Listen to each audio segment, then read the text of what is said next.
Oh, howdy all, grab yourself a drink. It is time for some Path of Exile 1 discussion. We need to talk about loot in patch 3.27. It's what people are demanding over on the Path of Exile official forums. Let's have a look here. Hotfix 9, this has very little to do with loot, but if you have a look here, complaint after complaint about loot feeling really bad.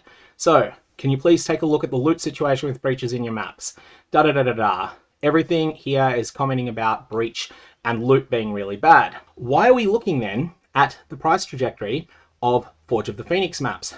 The reason I'm picking this item up is that it's got nothing to do with the breach mechanic, but I think it will showcase why loot is feeling so bad in patch 3.27. And I've made certain in this video not to consider things like 6-link items or good chess pieces that are genuinely being suppressed in value by the new league mechanic.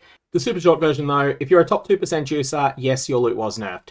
If you're not a top 2% juicer, you're still getting the same items you always were. The difference is your loot filter is hiding them and asynchronous trade is the primary reason why. But let's break that down. Let's start with a summary of the complaints people are raising about loot on the Path of Exile forums, on the Path of Exile subreddit, and the like. The most common breach encounters in maps are Aelith's mini fortifications. These take up a proportion of the map that varies a lot depending upon the layout that you're on.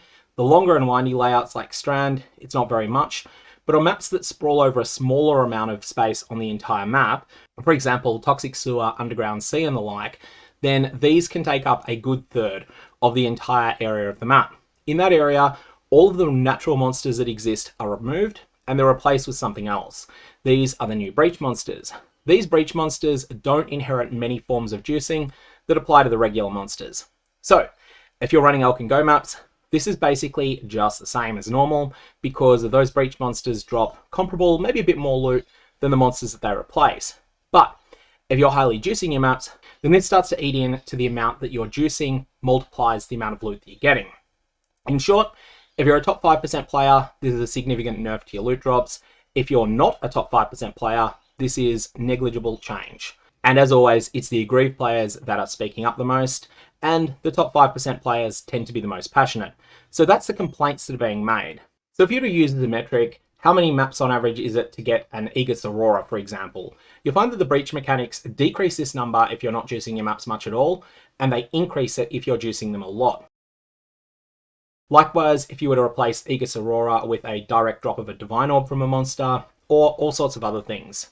So that's a complaint that's getting raised a lot. However, there are some items that are not affected by this at all, because they are overwhelmingly drops from map bosses, and map bosses just aren't affected. Let's take Forge of the Phoenix maps, and this same thing applies for all of the other Shape of Guardian maps as well.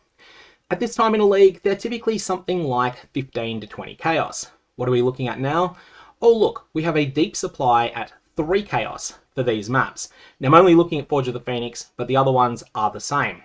These have gone from generically being exciting loot to being something that is very, very unexciting, very, very mundane, and something that you'll list at a small price and maybe sell, or you'll decide, you know what, I can't be bothered selling it. So is this just Shaper Guardian maps? Let's look at a number of other consumable endgame content examples. Here, we're going to be looking at Elder Slayer Citadels, and whilst there'll be a small number of them that are underpriced, the real price on these is 9 chaos at the moment. So there's a fair number of them listed for 9 chaos, and some of these are lasting, 15 minutes without selling. There is a game enforced promise to sell this for 9 chaos and 1005 gold, and that has not been accepted by anyone. Some of them are selling, but 9 chaos is genuinely the point at which demand and supply match. Rewritten Distant Memory is the next one. The other synthesis maps are the same.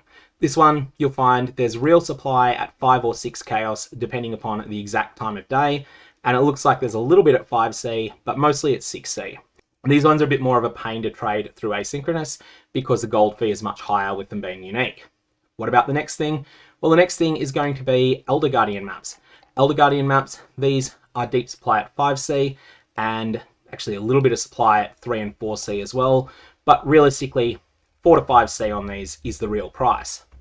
Heist Blueprints are another example. A couple of mispriced ones here. You'll see this one's listed at 4C, that's probably already gone. A couple that are at 6 and 7C, but the real prices are more like 9, 10, 11C for a blueprint that has only 1 ring revealed, but that is item level 83. All of these are monstrously down on their usual prices. At this point in a league, typically blueprints would be 25C, so they'd be quite exciting loot. The Elder Guardian maps, people didn't really want to run these, so they tend to be 12 to 13. The synthesis maps, they'd often be 20, 25. And Alhesman maps and the like, these would typically be in the 30s. Shaper Guardian maps might be in the high teens at this point of a league. Why are these maps so cheap? And as a result, why is destructive play as a farming strategy completely dead? Well, the answer is asynchronous trade. Asynchronous trade means that there is no longer any hassle involved in trading these, listing them for sale, and as a result, sellers are just getting into an absolute undercutting war on everything like this, things that they might not have bothered to engage in such an undercutting war with in the old trade system. We're seeing this also happen with some quite rare unique items, but not the super high demand ones yet. So Chevron's Wrappings, a genuinely reasonably good item, but quite off meta. This thing's the same rarity as Aegis Aurora. Historically, it was much more popular than it is now, but you can see lots and lots of uncorrupted ones listed at a 1 chaos already, and these are not selling.